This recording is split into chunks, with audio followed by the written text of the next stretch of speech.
I know we are celebrating my relatives.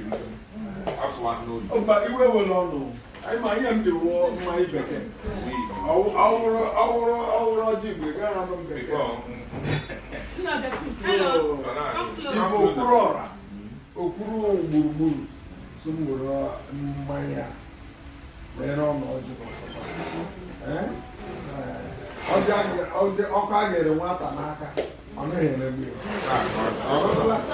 ọ bụ gawanye ije na ekwubiri nwa okwe na ji adị m obiọma akpara m ịhụ pretty women gbakọta ọnụ this morning chief ihe a nnukwu ụbọchị ị ga-eresa ahịa taa mark my day mark my words ị ga-ere ego that is ịghọtago so ngozi ga-abịara onye ọbụla one by one onye na-eme birthday happy more day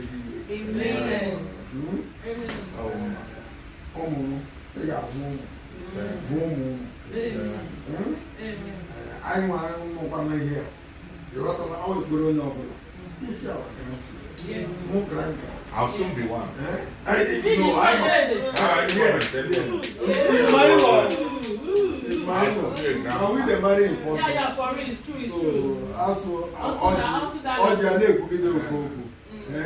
in the name of Jesus Christ. What you do, I can. Amen. This birthday, I can celebrate.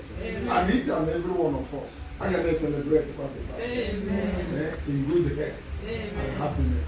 In Jesus Christ's mighty name we pray. Amen. Chief,